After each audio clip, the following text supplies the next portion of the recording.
नमस्कार, मैं हूं आपके साथ आस्था कौशिक। मैं आपको बताऊंगी कोरोना ने एक बार फिर से अपना दायरा फैला लिया है। वैज्ञानिकों को इस बार चूहे में नया वेरिएंट मिला है। नमस्कार, मैं हूं आपके साथ अमित गर्ग शुक्ला। मैं आपको बताऊंगा सचिन मीणा के बारे में, जिसे कुछ समय पहले मिथिलेश भाटी ने लप्पू और झिंगुर कहा तो खूब बवाल हुआ, विवाद हुआ। अब सचिन ने इसका जवाब देने की तैयारी कर ली है। क्या है उसकी तैयारी, आगे आपको बताऊंगा। नमस्कार, मैं हूं आपके साथ चांदनी धवन और मैं आपको बताऊंगी किस तरीके से कुत्तों पर घमासान मचा हुआ है। बाराबंकी में कुत्तों को लेकर गोली तक चल गई।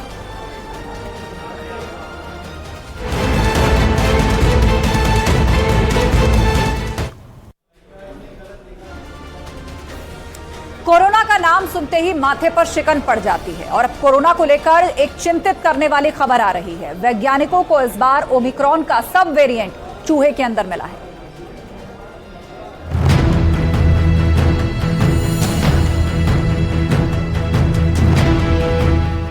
आज से करीब 3.5 साल पहले पूरी दुनिया कोरोना नाम की महामारी की चपेट में आई। ऐसी रहस्यमय बीमारी जिसका इलाज ढूंढने में ही काफी वक्त लग गया, लेकिन इसी बीच दुनिया भर में लाखों लोगों ने अपनी जान गंवाई। अब तक कोरोना के 15 से ज्यादा वेरिएंट सामने आ चुके हैं। अब चिंता बढ़ाने वाली बात यह है कि अब इसका दायरा बढ़ गया है। इंसानों के बाद अब जानवरों में भी कोरोना का वेरिएंट मिला है। ताजा स्टडी के मुताबिक चूहों में ओमिक्रॉन से निकला उप वेरिएंट BA.5 मिला है, जो बेहद ही संक्रामक और खतरनाक माना जा रहा है। ये मरीज के शरीर में न सिर्फ तेजी से फैलने की क्षमता रखता है, बल्कि इससे जोखिम भी बढ़ जाता है। कोरोना वायरस कहां से आया है, इसे लेकर वैज्ञानिकों की रिसर्च आज भी जारी है। लेकिन इसी बीच एक चौंकाने वाली जानकारी सामने आई है, जो कोरोना के ओमिक्रॉन वेरिएंट को लेकर है। इसमें कहा जा रहा है कि कोरोना के ओमिक्रॉन वेरिएंट को बनाने और फैलाने में चूहों की अहम भूमिका रही है। एक मीडिया रिपोर्ट के मुताबिक ये वेरिएंट रोगी को संक्रमित करने में ज्यादा वक्त नहीं लेगा। इसका मतलब ये है कि अगर चूहे में कोरोना का BA.5 वेरिएंट हो तो दूसरे चूहों में भी तेजी से ये फैल जाएगा, और अगर किसी तरह इंसान चूहे के संपर्क में आए तो अंदाजा लगाना ज्यादा मुश्किल नहीं है कि किस कदर खतरा बढ़ जाएगा। अमेरिका में कॉर्नेल विश्वविद्यालय के पशु चिकित्सा महाविद्यालय के प्रोफेसर के मुताबिक ये सब वेरिएंट एक मजबूत प्रतिरक्षा प्रतिक्रिया उत्पन्न करता है, जो इसे अधिक विषैला बनाता है।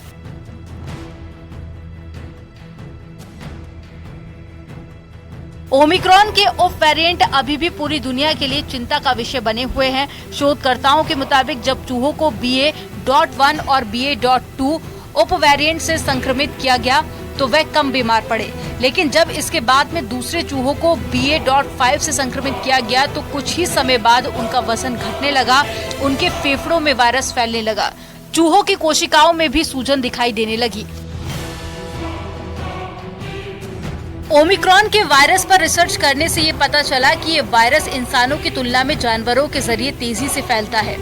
दरअसल कोरोना का ओमिक्रॉन वेरिएंट सबसे लंबे समय तक चलने वाला कोविड वेरिएंट रहा है। अब चूहों में वेरिएंट मिलने से कोरोना पर फिर से चर्चा शुरू हो गई है। वहीं इस बात से भी चिंता होने लगी है कि अगर ये वेरिएंट अपना दायरा बढ़ाता है तो चुनौती निश्चित ही बढ़ जाएगी। Bureau report, news 18।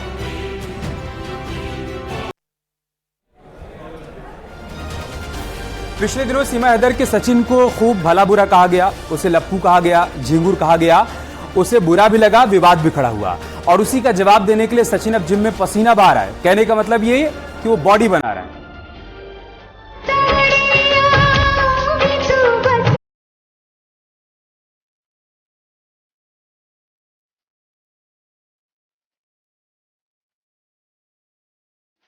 जिसे लप्पू कहा गया, जिसे झिंगुर कहकर अपमान किया गया, अब सीमा के उसी सचिन ने जिम में पसीना बहाना शुरू कर दिया है। देखिए ये तस्वीरें।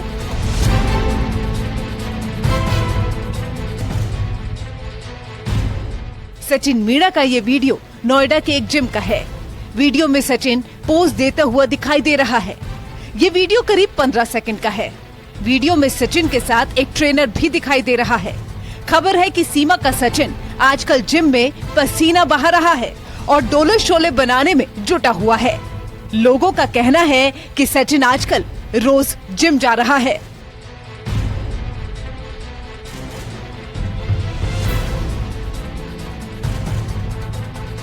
पाकिस्तान से नोएडा आई सीमा हैदर की कहानी भारत और पाकिस्तान दोनों में चर्चा का मुद्दा बनी हुई है। सोशल मीडिया में सीमा के कई वीडियो वायरल हैं। सीमा को डांस का शौक है, वो रील भी बनाती है जिसे सोशल मीडिया में खूब पसंद किया जाता है। लोग सीमा हैदर की खूबसूरती के दीवाने हैं, लेकिन सोशल मीडिया में सचिन को लेकर तरह तरह के कमेंट किए जा रहे थे। यहाँ तक कि सचिन के लिए लप्पू और झिंगुर जैसे शब्दों का भी इस्तेमाल किया गया है। सचिन में लप्पू सा सचिन, झिंगर सा लड़का, बोलना या पे आवे ना, बोलिए पावे ना, और कभी बोलने की कोशिश करे तो सीमा हैदर हाथ पकड़ ले और मुंह पे हाथ रख दे। ये प्यार है?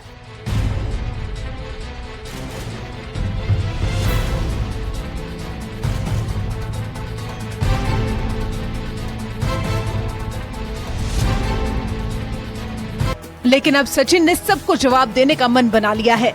सचिन ने अब बॉडी बनाने का मन बनाया है।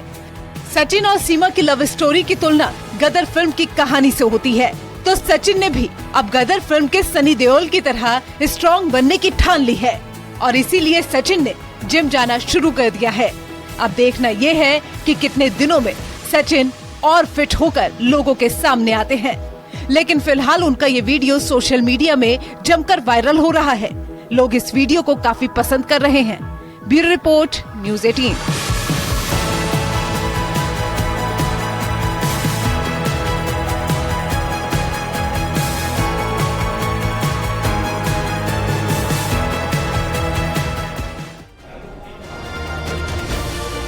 कुत्तों पर घमासान जारी है। देखा गया है कि बाराबंकी में कुत्तों पर गोली चलाने तक की नौबत आ गई। वहीं गाजियाबाद में देखा जा रहा है कि नगर निगम की तरफ से अब इसको लेकर नई गाइडलाइन जो है वो भी बना दी गई है।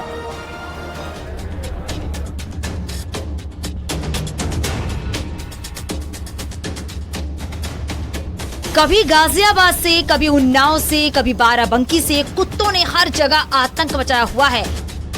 आवारा कुत्ते जहां लोगों पर हमला कर रहे हैं, तो वहीं नोएडा, गाजियाबाद जैसे शहरों में अक्सर पालतू कुत्तों को लेकर हंगामा खड़ा हो जाता है। इसी बीच बाराबंकी से एक बेहद ही चौंकाने वाली खबर सामने आई है, जहां मीट को लेकर विवाद हुआ और गोली चल गई, जिससे एक पालतू डॉग की मौत हो गई। विजयनगर मोहल्ले की ये घटना है, जहां एक वकील पर अपने कुत्ते को टहला रही महिला पर गोली चलाने का आरोप लगा है।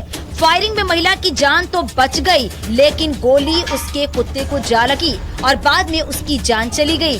बताया जा रहा है कि पालतू कुत्ता वकील अरविंद वर्मा के घर पर चला गया और वहां पर मीट खाने लगा। महिला का आरोप है कि इस बात से वकील इतना भड़क गया कि उसने गोली चला दी और बाद में महिला ने पुलिस में शिकायत दर्ज कराई। पुलिस ने आरोपी वकील के खिलाफ हत्या की कोशिश का मुकदमा दर्ज कराया।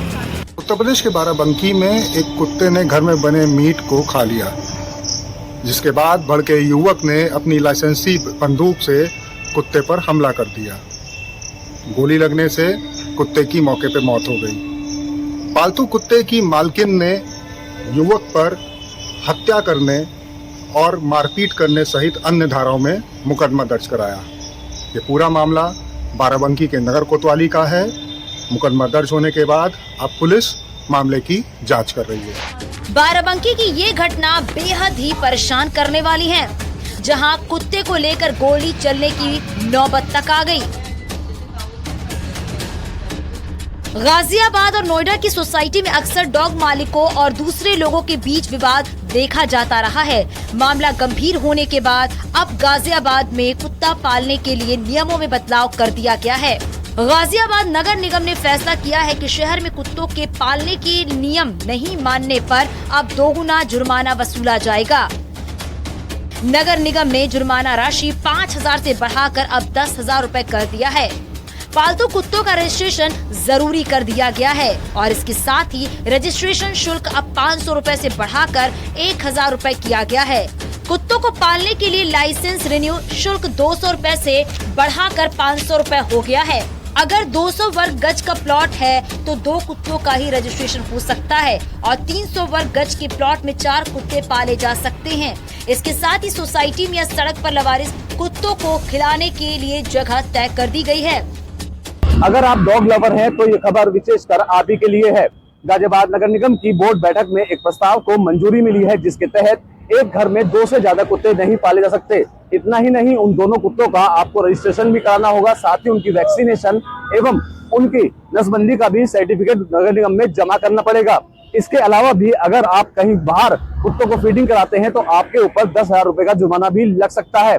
वहीं दूसरी ओर 3 ऐसी ब्रीड भी हैं जिनको की पालने के लिए मनाही की गई है, जिसमें पिटबुल और दूसरी अटैकर ब्रीड भी शामिल है। तो ये कहना बिल्कुल गलत नहीं होगा कि अगर आप डॉग लवर हैं तो आपको इन नियमों का पालन करना होगा। अगर ऐसा नहीं करते हैं तो एक मोटी रकम जुर्माने के रूप में नगर निगम को देनी होगी। तो पहले भी हम लोगों ने सदन में कुछ नियम पास कराए थे, जिसमें रजिस्ट्रेशन मस्ट है, जो रजिस्ट्रेशन नहीं कराएगा उस पर 5,000 जुर्माना है।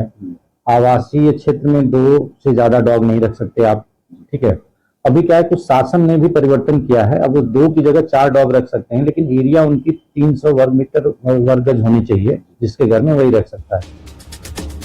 अब पार्क और लिफ्ट में कुत्तों को ले जाते समय उनके मुंह पर मजल लगाना अनिवार्य होगा।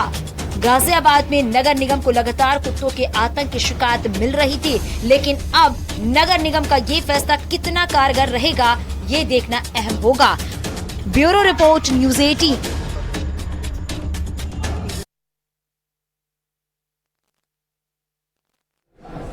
बढ़ते हैं अगली खबर की ओर। आतंकी निज्जर की हत्या को लेकर खुलासा हुआ है और उसी के साथ ही भारत को बदनाम करने की साजिश का पर्दाफाश भी हो गया है।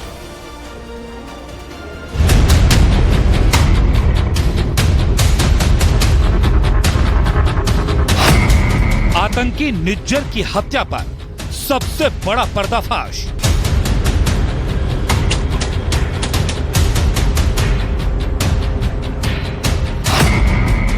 निज्जर की हत्या पर ट्रूडो का झूठ पकड़ा गया।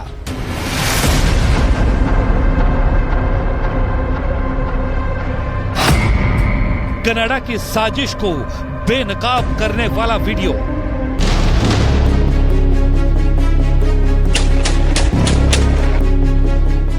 खालिस्तानी आतंकी निज्जर मौत की नींद सो चुका है, लेकिन उसकी मौत पर ट्रूडो ने दुनिया भर में जो प्रोपेगेंडा चलाया, झूठा बयान दिया, उसका सबसे बड़ा सच सामने आ गया है।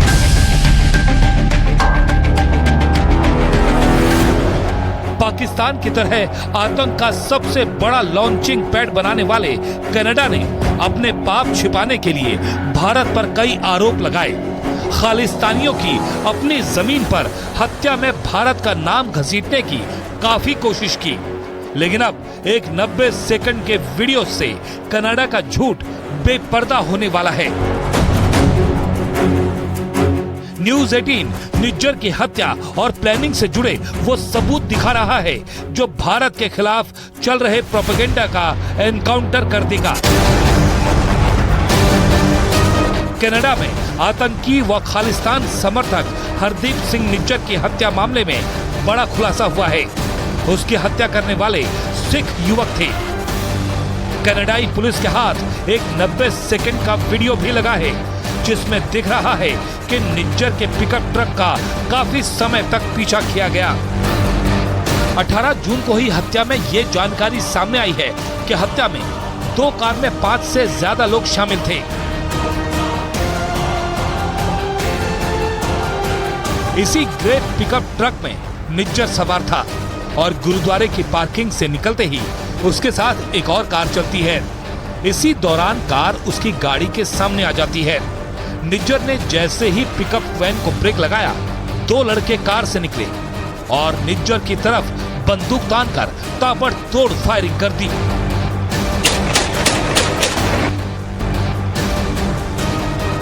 निज्जर पर 50 राउंड फायरिंग की गई। बताया गया कि निज्जर को करीब 34 गोलियां लगी। इतनी गोलियां लगने के बाद निज्जर का बचना नामुमकिन था। निज्जर वहीं ढेर हो गया। ਸਾਨੂੰ ਲੱਗਦਾ ਕਿ 2 ਤੋਂ ਵੱਧ ਬੰਦੇ ਸੀਗੇ, ਕਿਉਂਕਿ ਜਦੋਂ ਭਾਈ ਸਾਹਿਬ ਇਧਰੋਂ ਗੁਰੂ ਘਰ ਦੇ ਵਿੱਚੋਂ ਉਹ ਨਿਕਲੇ ਆ ਬਾਹਰ ਨੂੰ ਤੇ ਮੈਂ ਉਹਨਾਂ ਦੇ ਨਾਲ ਹੀ ਸੀਗਾ। ਅਸੀਂ ਇਕੱਠੇ ਹੀ ਉੱਥੋਂ ਨਿਕਲੇ ਆ ਤੇ ਉਹ ਆਪਣੀ ਗੱਡੀ ਦੇ ਵਿੱਚ ਬੈਠ ਗਿਆ, ਮੈਂ ਆਪਣੀ ਗੱਡੀ ਦੇ ਵਿੱਚ ਬੈਠ ਗਿਆ। ਸਾਈਡ ਦੇ ਉੱਤੇ ਰਾਈਟ ਸਾਈਡ ਦੇ ਉੱਤੇ ਗੱਡੀ ਇੱਕ ਬਹੁਤ ਵਾਈਟ ਕਲਰ ਦੀ ਕਾਰ ਜਿਹੜੀ ਆ ਉਹ ਬਹੁਤ ਸਪੀਡ ਦੇ ਵਿੱਚ ਆਣ ਕੇ ਉਹਨਾਂ ਦੇ ਮੂਹਰੇ ਹੋ ਗਈ। ਆ ਕੇ ਤੇ ਆ ਜਗ੍ਹਾ ਦੇ ਉੱਤੇ ਜਿੱਥੇ ਹੁਣ ਪਿਕਅਪ ਟਰੱਕ ਖੜਾ ਆ, ਠੀਕ ਉਸੇ ਜਗ੍ਹਾ ਦੇ ਉੱਤੇ ਹੀ ਉਹਨੇ ਮਤਲਬ ਕਿ 1-2 ਮਿੰਟ ਵਾਸਤੇ ਗੱਡੀ ਰੁਕ ਗਈ ਤਾਂ ਕਿ ਇਹ ਗੱਡੀ ਫਿਰ ਮੂਵ ਵੀ ਨਹੀਂ ਕਰ ਸਕਦੇ। ਹੋ ਸਕਦਾ ਉਹਨਾਂ ਦੇਖ ਵੀ ਲਿਆ ਹੋਵੇ ਕਿ ਸ਼ੂਟਰ ਆ ਰਿਹਾ ਮੇਰੇ ਵੱਲ ਨੂੰ। ਜਦੋਂ ਗੱਡੀ ਨੇ ਬਲੌਕ ਕਰ ਦਿੱਤਾ ਤੇ ਇਹ ਉੱਥੇ ਰੁਕ ਗਏ। ਇਸ ਸਾਈਡ ਤੋਂ ਆ ਸੀਨੀਅਰ ਸੈਂਟਰ ਵਾਲੀ ਸਾਈਡ ਤੋਂ ਜਿਹੜੇ 2 ਸ਼ੂਟਰ ਆ ਉਹ ਆਣ ਕੇ ਉਹਨਾਂ ਨੇ 1 ਸਕਿੰਟ ਦੇ ਵਿੱਚ ਹੀ ਅੰधाधुंध फायरिंग करके ते उसे जगह ਦੇ ਉੱਤੇ ਹੀ ਉਹਨਾਂ ਨੂੰ शहादत। चश्मदीदों के मुताबिक हमलावर के चेहरे पर हल्की दाढ़ी भी थी। उनमें एक 5 फीट के करीब लंबा था और मोटा था। वे दोनों पार्क से बाहर एक ब्रिज की ओर भागे और इंतजार कर रही सिल्वर कार में बैठकर भाग गए। हत्या के बाद सीसीटीवी फुटेज खंगाले जाने के बाद इन्वेस्टिगेटिव एजेंसियों के मुताबिक यही वो सिल्वर रंग की गाड़ी थी जिसमें हमलावर भागे थे। करीब 8:30 ਦੀ ਤੇ ਉਹ ਤੋਂ ਬਾਅਦ ਅਸੀਂ ਨਾਲ ਗਰਾਊਂਡ 'ਚ ਖੇਡ ਰਹੇ ਹਾਂ ਤੇ ਇੱਥੇ ਗੋਲੀਆਂ ਦੀ ਆਵਾਜ਼ ਸਾਨੂੰ ਬਰਸਟ ਜਿਹਾ ਵੱਜਣ ਦੀ ਆਉਂਦੀ ਸੀ ਕਿ ਪਟਾਕੇ ਵੱਜੇ ਹੋਗੇ ਪਰ ਲੱਗਦਾ ਨਹੀਂ। ਤੇ ਉਹ ਤੋਂ ਬਾਅਦ 2 ਬੰਦੇ ਸਾਡੀ ਅੱਖਾਂ ਸਾਹਮਣੇ ਇਦਾਂ ਭੱਜਦੇ ਜਾ ਰਹੇ ਆ। ਉਹਨਾਂ ਨੇ ਹੁੱਡੀਆਂ ਇਦਾਂ ਲਈਆਂ। ਇਸ ਕਰਕੇ ਸਾਰਾ ਜਿਹੜਾ ਸਾਡਾ ਇਹ ਮਤਲਬ ਜਾਇਜ਼ ਆ ਕਹਿਣਾ ਵੀ 2 ਬੰਦੇ ਨਹੀਂ ਹੈਗੇ, ਇਹਦੇ ਵਿੱਚ ਹੋਰ ਵੀ ਬੰਦੇ ਜਿਹੜੇ ਇਨਵੋਲਵ ਹੋਣਗੇ ਤਾਂ ਕਿ ਉਹਨੀ ਰਲ ਮਿਲ ਕੇ ਜਿਹੜਾ ਰੈਕੀ ਕਰਕੇ ਸਾਰਾ ਕੁਝ ਹੈ ਮਤਲਬ ਉਹ ਕੀਤਾ। सूत्रों के मुताबिक यही वो कार थी जिसमें हमलावर आए थे और भागने से पहले आग लगाकर सबूत मिटाने की कोशिश की थी। जांच में 2 सिख हमलावरों की बात सामने आने से अंदेशा लगाया जा रहा है कि खालिस्तानी आतंकी आपस की गैंग वॉर में ही मारे जा रहे हैं, क्योंकि जब ट्रूडो निज्जर की हत्या को लेकर भारत पर आरोप लगा रहे थे उसी वक्त कनाडा में एक और गैंगस्टर सुक्खा की हत्या हो गई। सुक्खा को उसके फ्लैट में घुसकर 9 गोलियां मारी गईं। उनका जो मंतव्य है, जो उनका मोटिव है वो डिफरेंट है। उनका मोटिव जो आईएसआई से फंडेड है, गुरपतवंत सिंह पन्नू एक फंड पैसा लेकर आईएसआई से उनके लिए काम करता है।